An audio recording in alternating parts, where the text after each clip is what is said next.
Seja bem-vindo ao canal da I3 Church. Meu nome é Thiago Madruga e eu quero te encorajar a alinhar o seu coração à ministração do Espírito Santo nesta palavra. Compartilhe com seus amigos e familiares e saiba, Deus quer falar com você. Esteja pronto para ouvi-lo. Deus abençoe. Eu estava pensando nesses últimos dias e eu cheguei a uma análise. Parece que nós temos mais coisas para temer hoje do que antigamente. Parece que hoje o medo bate mais à nossa porta do que antes. Lembra quando você era criança? Lembra quando você tinha um medo? Esses dias eu estava vendo meu filho dormir. Meu filho tem um ritual, na hora de dormir, ele coloca um monte de travesseiro, tudo em volta dele, forma uma grande muralha. E eu olho para ele e falo assim, por que tudo isso? Não é, pai, que aqui eu estou protegido. Um monte de travesseiro. Eu lembro quando eu era criança. Quando eu era criança, eu ia dormir, não sei se você tinha isso, eu de forma alguma, eu deixava que minha mão ficasse para fora do colchão. Porque pode ter alguém debaixo da cama e puxa minha mão para baixo e de repente eu caio lá embaixo. Eu nunca deixava minha mão para fora da cama. Alguém fazia isso? Outra coisa que eu fazia, eu ia dormir, eu olhava, se eu via que a porta do armário estava mais ou menos aberta, me dava um pânico. Tem alguma coisa ali dentro. Tem um monstro ali dentro. Eu ficava olhando. E o que acontecia quando no meio da noite você tinha vontade de ir no banheiro? O que você fazia? Será que eu vou? Será que eu não vou? Você ia louvando. Será que eu vou? Será que eu fico aqui? Será que eu aguento até de manhãzinha? Aí chegava uma hora que você não aguentava mais. Você falava assim, eu preciso ir. O que eu fazia? Primeiro, eu ficava de pé na cama. E eu falo assim, se a minha mão não pode ficar um pouco para fora, que dirá eu bobear para colocar o meu pé para fora e de repente aquela mão me puxar para dentro da cama. Então eu ficava de pé e eu pulava. Aí eu corria para o banheiro. Passava naquela porta do armário, eu dava um tapa forte para fechar ela e entrava lá no banheiro. Aí eu ficava lá, fazia o que eu precisava fazer. Quando eu ia voltar, eu dava um pulo muito alto em cima da cama, porque eu não queria que nada nem ninguém me pegasse. Alguém teve isso na infância? Só eu. Parece que quando a gente fica adulto, o medo fica maior, não é? O medo que nós temos hoje, a gente tem medo da economia. O que será que vai acontecer com a nossa economia? A inflação está alta demais. A inflação, pessoal, está tudo tão absurdo que a inflação chegou nos Estados Unidos. Juros cada vez mais altos. Nós temos medo que nós nunca mais iremos conseguir comprar a nossa casa. Comprar casa foi coisa dos pais, nós nunca mais conseguiremos fazer isso. A gente tem medo, preocupado com a nossa saúde ficamos. Será que minha saúde está boa? Será que o problema que aconteceu com a minha mãe, será que aquele diagnóstico com a minha avó, será que aquele diagnóstico com o meu pai vai chegar até mim? Será que algum dia na minha vida eu serei amado? Porque, pastor, eu já tenho 23 anos e até agora eu não me casei. Será que as decisões, eu estou preocupado com as decisões dos meus filhos. Será que eles vão tomar decisões sábias? Vão entrar na faculdade certa? Vão fazer as amizades corretas? Talvez você está preocupado com as suas próprias decisões. Não sabe se você está tomando as decisões corretas para você. As coisas parecem que estão fora do controle hoje, não é? A gente tem medo do futuro, por exemplo, a guerra no Oriente Médio. O que está acontecendo lá? Como vai ser o impacto disso? Rússia, Ucrânia, no Brasil, China crescendo cada vez mais. E a próxima eleição presidencial? Temos medo, quem será o próximo presidente? Alguns têm medo até que a inteligência artificial vai tomar controle do mundo. E tem vários medos que nós temos diante de nós. Sabe, algumas pessoas falam, e eu já falei muitas vezes, que o medo é o oposto de fé. O medo é o oposto de fé. Mas eu acho que eu estava errado. Na verdade, o medo é fé.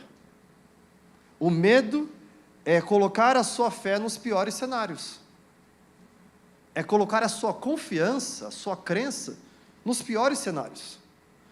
Mas a palavra de Deus vai falar para nós que o medo não vem de Deus. Na verdade, quando Paulo fala para o seu filho, na fé, Timóteo, ele diz assim, em 2 Timóteo 1,7, pois Deus não nos deu um espírito de covardia, mas de poder, de amor, de domínio próprio. É exatamente esse espírito que Deus deu para nós, não foi de covardia. Nós estamos entrando agora numa estação maravilhosa que eu amo muito, Natal. E nós estamos iniciando uma nova série de Natal com o título Não Temas. Não tenha medo, não temas. Nas próximas semanas, nós iremos explorar 3 histórias de Natal, 3 momentos na história do Natal, que um anjo do Senhor chega para 3 pessoas diferentes e fala para elas não terem medo. Nós vamos estudar essas histórias e hoje a primeira história. O título da mensagem de hoje é O Peso do Medo. O medo tem um peso insuportável. E nós vamos estudar hoje sobre o peso do medo. Feche seus olhos, vamos orar. Pai, que os nossos ouvidos estejam atentos para tudo aquilo que o Senhor fala conosco. Que os nossos corações possam aprender com a Tua Palavra e o Teu Espírito Santo ministrar, ó Pai, trazendo transformação aos nossos corações. O que nós menos queremos é ter conhecimento, o que nós mais queremos é ter encontro contigo e coração transformado em Ti. Eu peço, Espírito Santo de Deus, enche este lugar, enche os nossos corações e alinha-nos na Tua Palavra, em nome de Jesus, amém. O livro de Lucas, capítulo 1, vai relatar para nós a história de Natal, e hoje nós vamos estudar sobre a vida de Maria. Nós muitas vezes conhecemos Maria como mãe de Jesus, mas vamos falar um pouco de Maria antes de ser mãe de Jesus. Você sabe que antes de você ser tudo aquilo que Deus designou você para ser, o que acontece é que você teve uma história antes, e nessa história que você teve antes, talvez você não era tudo aquilo que aconteceu depois de fato. Maria, ela tem uma história antes de ser mãe de Jesus. Ela era uma garota adolescente, que ela era noiva de José. Ela namora um cara bonito, chamado José. Eu vou chamar ele de Zé, tudo bem, Zezinho? Maria, linda, é namorada de Zé. Maria tinha um plano, porque toda grande mulher, quando ela namora e ela está noiva, ela planeja o futuro, ela tem sonhos com o futuro. Ela planeja como é que será a casa, ela planeja como será o trabalho do marido, ela planeja como será a família, quanto tempo nós ficaremos neste lugar, para onde é que nós iremos, onde nós viajaremos. Eles tinham planos, noivos, prestes a serem dados em casamento, data marcada. Muito provavelmente eles já tinham a capela de casamentos de Belém agendada para o dia do casamento. Ela pensava, bem, Zé é carpinteiro, então a gente podia abrir um negócio de armários e vai dar certo, hein? Você viu os armários que fazem hoje? São lindos, maravilhosos. Imagina se Zé, ele tivesse habilidade para fazer os armários que nós vemos hoje, naquela época. Então Maria já estava pensando, olhando para frente, eu estou casando com uma mina de dinheiro, vai dar super certo, o nosso negócio vai ser maravilhoso. Eles já começaram a planejar a lua de mel, tinham dinheiro reservado para a lua de mel. Vamos para a praia, nós vamos para a cidade, nós vamos para o campo. Eles talvez até pensaram, vamos alugar um apartamento? 2 anos de adaptação para nós nos conhecermos melhor, nós curtirmos o nosso casamento, para daí então vir um filhinho. Tinha um plano, e de repente Deus interrompe o plano deles. Por que Deus faz isso? Por que você tem um plano, e de repente no meio do plano Deus interrompe? O que a gente aprende é que o propósito de Deus muitas vezes é muito diferente dos nossos planos. Porque Maria tinha planos, mas o propósito de Deus na vida dela era muito diferente dos planos que ela tinha. Assim é comigo e com você. Nós temos planos, mas de repente vem a interrupção de Deus. Os caminhos de Deus são mais altos do que os nossos. E olha só o que acontece no encontro de Maria, em Lucas 1:26, com o anjo Gabriel. No 6º mês da gravidez de Isabel, Isabel era prima de Maria. Deus enviou o anjo Gabriel a Nazaré, uma aldeia da Galileia, a uma virgem chamada Maria.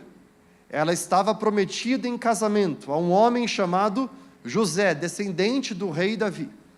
Gabriel apareceu a ela e disse: alegra-te, mulher agraciada, o Senhor está contigo. Quem está com ela?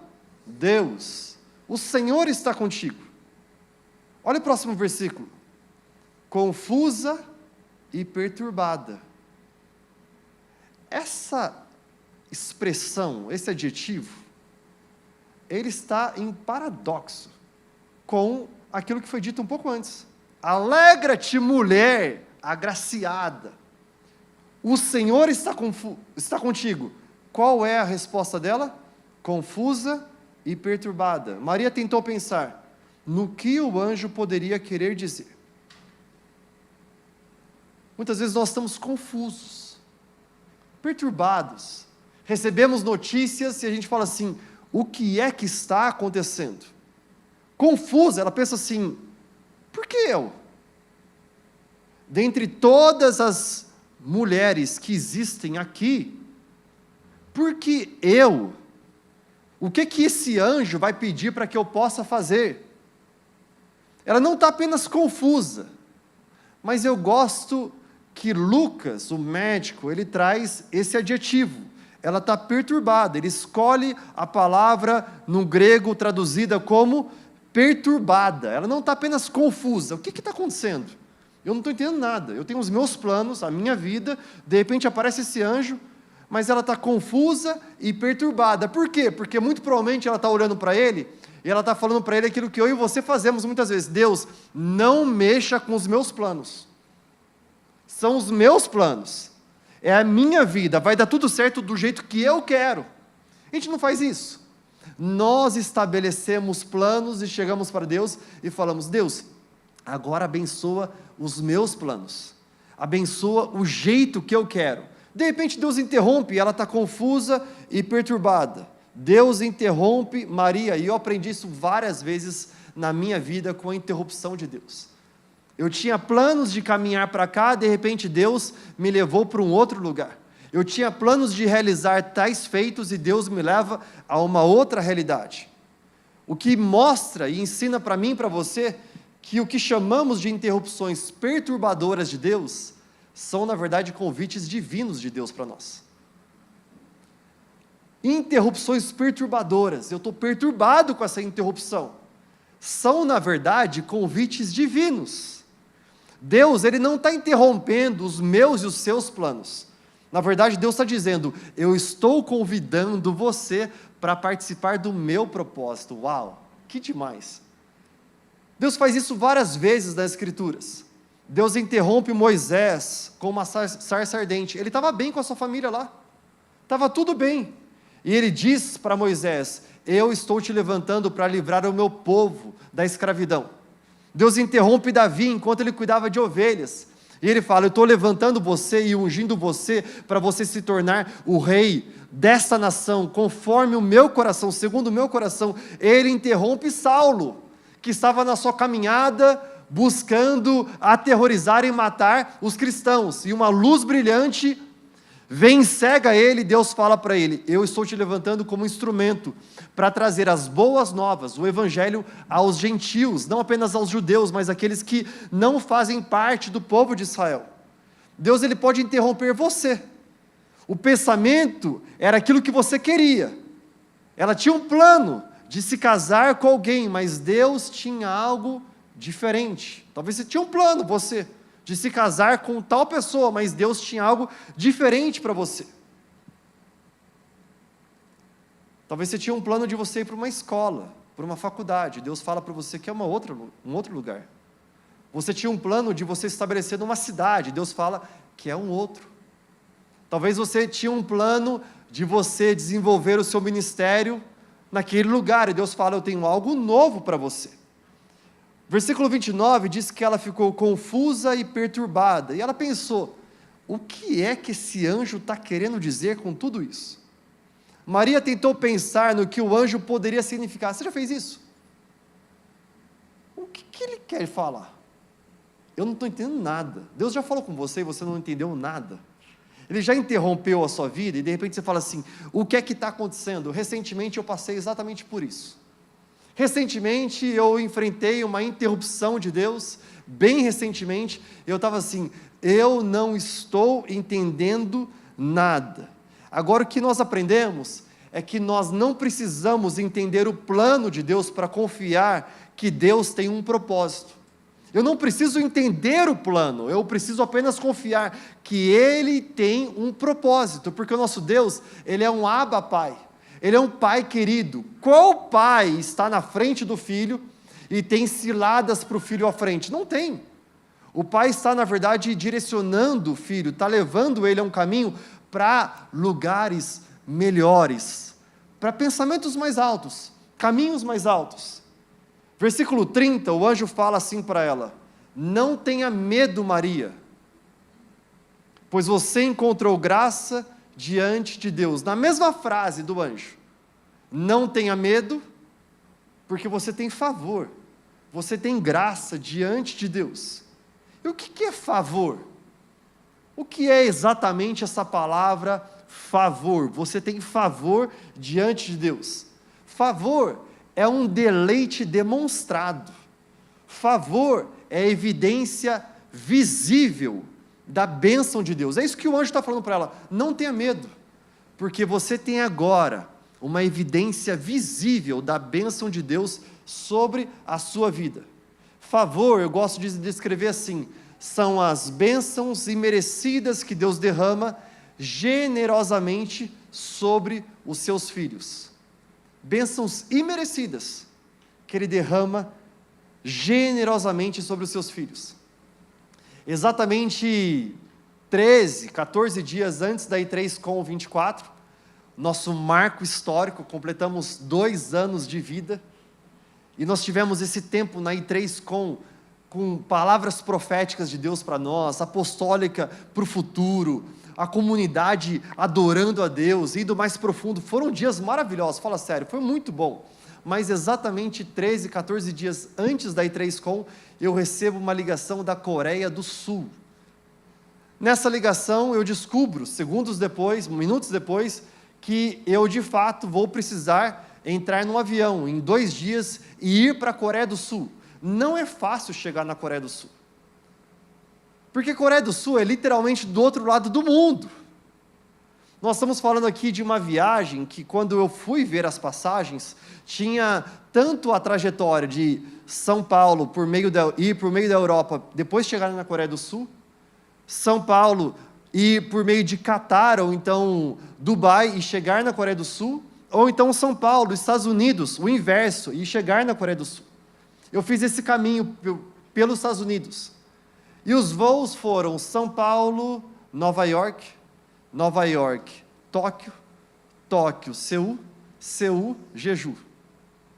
Eu saio do Brasil num domingo à noite, prego aqui de manhã, domingo à noite estou indo para lá, eu chego lá, na ilha de Jeju, uma ilha paradisíaca, maravilhosa, mas onde eu precisava visitar o meu cliente. Eu chego lá exatamente na quarta-feira à noite.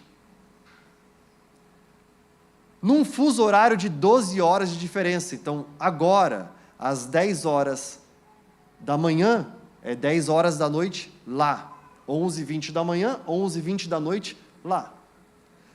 Dizem que para você se adaptar a um fuso, você leva para cada hora de fuso 1 dia de adaptação. Então, precisava ficar lá no mínimo 12 dias, não é? Mas eu tinha que voltar logo para a I3Com.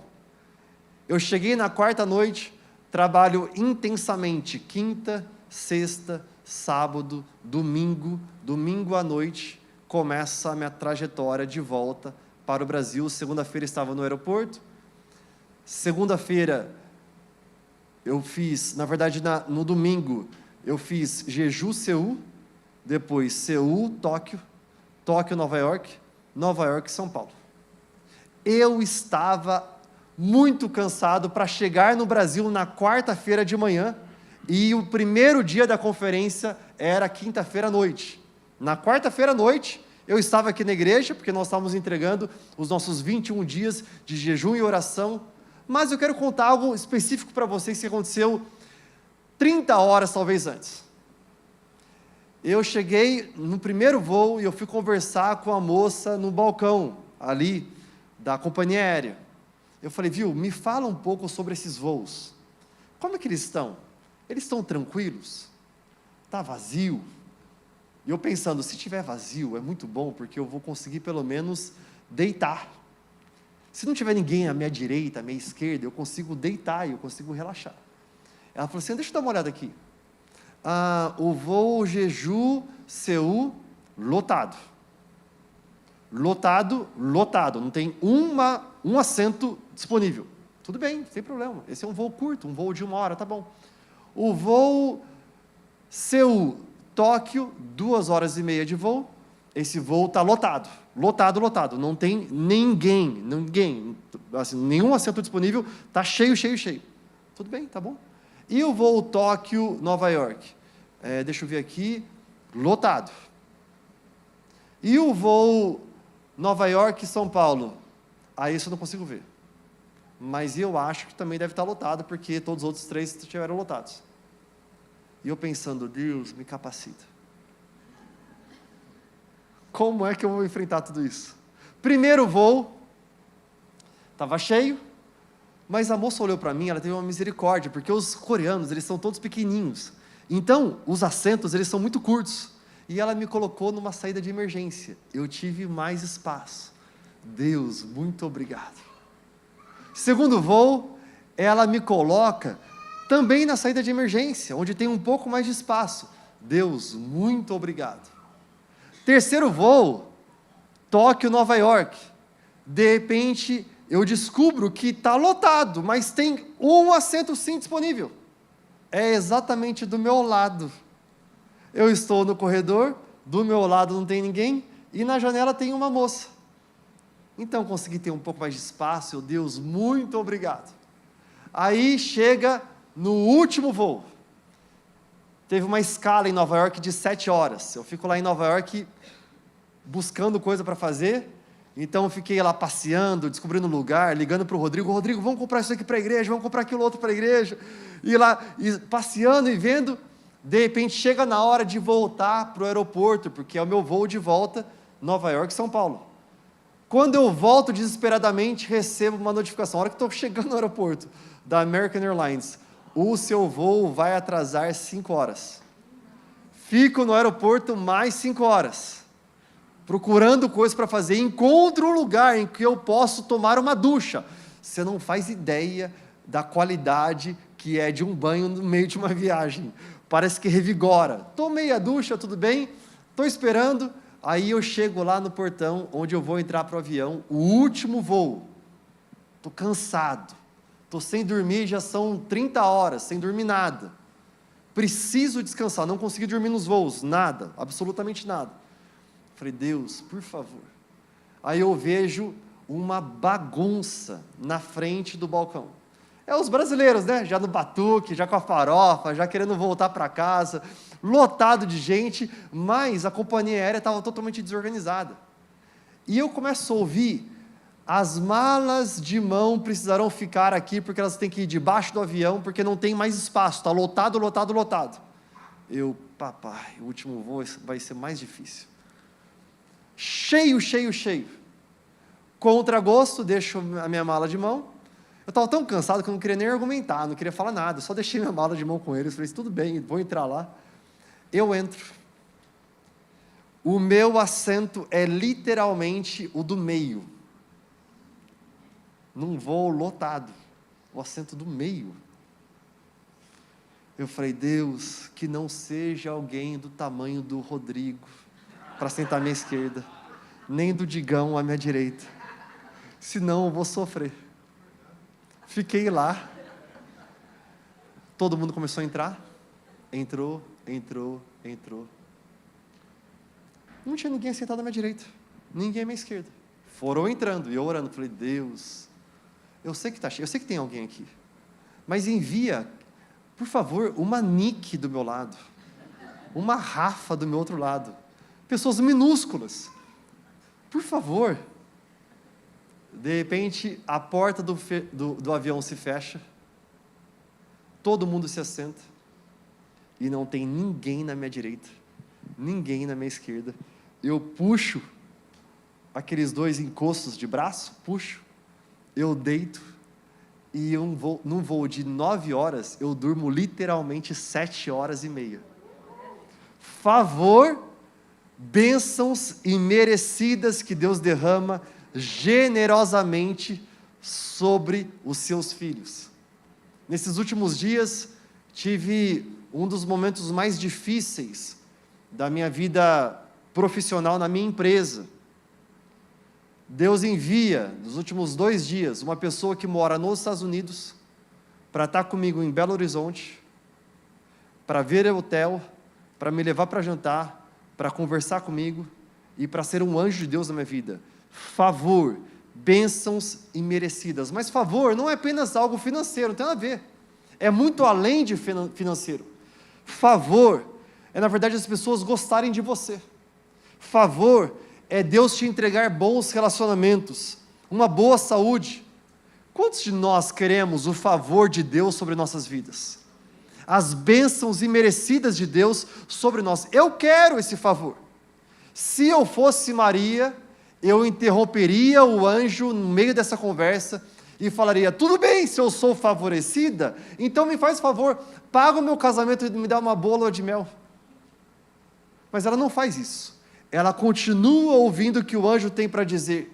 E ele diz: Maria, versículo 31, você ficará grávida e dará à luz um filho, e lhe darei o nome de Jesus. Ele será muito grande e será chamado Filho do Altíssimo. O Senhor Deus lhe dará o trono de seu pai Davi. Ele reinará sobre Israel para sempre. Seu reino não terá fim. Uau! Eu vou dar à luz um filho. Obrigado, anjo. E a minha ideia de 2 anos de adaptação? E a empresa de Zezinho? E a nossa lua de mel? E a nossa casa? Um filho? Já aconteceu com você? Deus, eu acho que o propósito que você entrega para mim é uma responsabilidade maior do que a que eu tinha planejado. Nós, vamos falar a verdade? Quem que é pai? Levanta a mão. Papais, quando você descobriu que vocês estavam grávidos, mamãe está grávida, não deu nervoso? Será que eu consigo? Será que eu tenho condições? Posso falar a verdade? Dá um nervoso gigantesco, sabendo que você vai ter um filho, um bebê pecador. Imagina um bebê santo, o Filho do Altíssimo.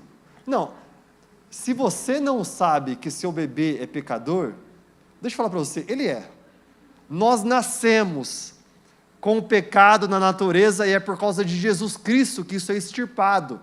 Nós vivemos uma vida santa, mas todo bebê, você vê lá, eu lembro do Noah, lambuzado em chocolate. Falei para ele, não coma chocolate, lambuzado em chocolate. E olho para ele e falo assim, filho, você comeu chocolate? Não. Já é difícil demais você criar um bebê pecador. Imagina você criar o Filho de Deus em casa, amamentar ele. Às vezes, o favor de Deus não parece favorável, a princípio. A princípio não parece favorável. A princípio parece uma grande perturbação. O namorado que você espera casar com ele, até que de repente termina. Você planejou o emprego que você queria, mas de repente Deus te dá um outro. Alguns amigos, eu lembro uma vez que eu ouvi esse relato, dizendo, compartilhando com outros amigos, nós estamos muito aterrorizados, cheios de medo, porque descobrimos que estamos grávidos, mas o nosso bebê tem síndrome de Down. Nós estamos com medo, a gente não sabe o que fazer. Anos depois, eu ouvi o mesmo testemunho desse casal dizendo, o que nós não imaginávamos que era favorável a princípio, nós podemos entender hoje a maior bênção de nossas vidas, poder criar, educar um filho com síndrome de Down. Às vezes o favor de Deus, ele não parece favorável, a princípio não parece. O anjo diz a Maria, você vai ter um filho. E a Maria diz, no versículo 34, ela perguntou para o anjo, mas como pode isso acontecer, eu que sou virgem? Maria, ela nunca tinha tido relação com nenhum homem, ela era virgem. Como é que ela pode ter um filho se ela nunca teve? Não tem jeito algum, não pode acontecer isso. Versículo 35 e 37 diz, o anjo lhe respondeu, o Espírito Santo será sobre você, e o poder do Altíssimo a cobrirá com a sua sombra. Por isso que há de nascer será chamado Santo, Filho de Deus, pois nada é impossível para Deus. Uau! O anjo nos lembra que com Deus nada é impossível. Não importa o que eu e você estejamos enfrentando hoje, eu quero falar para você, nada é impossível para Deus.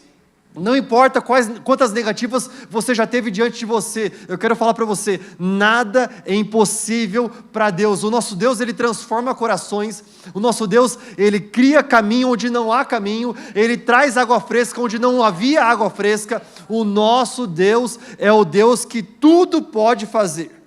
Deus pode trazer a pessoa certa para você, a conexão correta, a ligação de sucesso. Deus pode fazer para você exatamente aquilo que você imagina que é impossível. Deus pode transformar o coração da pessoa que está ao seu lado. Você tem orado muito para o seu filho, para o seu marido, para a sua esposa, para os seus primos, os seus familiares, para que haja transformação no coração. O nosso Deus pode transformar. Deus, Ele pode sim prover qualquer necessidade. Não importa o tamanho da necessidade, Ele pode fazer. Deus pode sim curar qualquer doença. Deus é o nosso Salvador e Ele pode nos perdoar. Não importa o tamanho do meu e do seu pecado. Deus perdoa qualquer pecado. Aquela pessoa que está longe de Deus, Deus pode sim tocar o coração dela e essa pessoa voltar à presença de Deus. Nada é impossível. Deus pode alcançar qualquer pessoa. Todas as coisas são possíveis para Deus. Nada é impossível para Deus. O que você tem pedido a Deus? Qual tem sido a sua oração de verdade, no seu coração? Eu amei quando a Vivi nos levou em oração e falou assim, Deus está dizendo para nós, abra sua boca e fale comigo. Será que a gente pode não preocupar com a direita ou com a esquerda, e nem mesmo com as distrações? Sabe qual é o maior problema hoje nosso? É que com a quantidade de distrações que nós temos, nós não conseguimos trazer paz à nossa mente. Já aconteceu com você? Você tem coisas a pedir a Deus. Você tem coisas para falar com Deus. Você quer conversar com sua esposa, mas você está tão cheio de distrações que na hora que você vai falar, não sai, os pensamentos não vêm. Deixa as distrações de lado. Fala para Deus o que é que de fato você está precisando. E Ele vai falar com você. Talvez o que Deus vai falar para você é que é momento de você começar a desenvolver o ministério que Ele te chamou para fazer. Talvez o que Deus vai falar para você está na hora de você voltar para a faculdade. Por quê? Porque eu tenho sonhos grandes para você. Eu sei que talvez os seus familiares, as pessoas com quem você cresceu, elas falaram para você, não sonhe alto, mas eu quero dizer para você, volte a sonhar, porque eu tenho coisas maravilhosas para você. Talvez o que Deus vai falar é que Ele estende a mão para você, e Ele pode restaurar todas as coisas. Talvez o que Deus vai falar para você é, dê algo, seja generoso com o coração, confie no Senhor com o seu dízimo, confie as suas finanças a Deus, entregue o senhorio das suas finanças ao Senhor. Talvez o que Deus está falando para você, termina com alguém que não honra a Deus. Você está namorando alguém, mas essa pessoa não honra a Deus, e você tem tentado resolver os problemas, tentado empurrar com a barriga, e não está dando certo. Se você honrar a Deus sobre todas as coisas, você será honrado por Ele. Talvez o que Deus está falando para você, está na hora de você consertar um relacionamento familiar. Talvez é um primo, é um tio, é um avô, é o pai, a mãe que você não fala há muito tempo, o irmão que você não fala há muito tempo. Ele fala assim: volte, conserte esse relacionamento familiar. Talvez o que Deus está falando para você é tempo de você crer para a cura, porque ainda hoje o vento, os mares obedecem à voz do Senhor, e o nosso Deus é o Deus que cura, que faz o impossível acontecer. Talvez o que Deus está falando para você é que é momento de você testemunhar para um amigo que precisa de Jesus, você orar por ele, e você fala assim: ei, eu descobri a resposta, o nome dele é Jesus, a minha vida antes não tinha propósito, agora tem, a minha vida antes não tinha alegria, agora tem dupla alegria, eu quero apresentar para você Jesus, o que é que Deus está falando para você fazer. O anjo falou para essa adolescente: somente dê a luz ao Salvador do mundo, somente dê a luz ao Salvador do mundo. Ele fala: não temas, porque você encontrou favor diante de Deus. Maria percebe algo importante para nós. Ela percebe que o resultado é responsabilidade de Deus. Obediência é a nossa responsabilidade. O resultado, o que vai acontecer, é responsabilidade de Deus. Deus falou com você, o resultado é responsabilidade dele. A obediência é a nossa responsabilidade. Versículo 38, Maria responde: eu sou serva do Senhor. Que mudança drástica. Confusa e perturbada, perguntando como é que isso pode acontecer.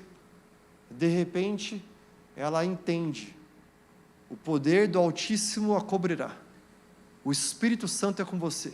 E a resposta dela é: eu sou serva do Senhor, que tudo o que você disse sobre mim se cumpra.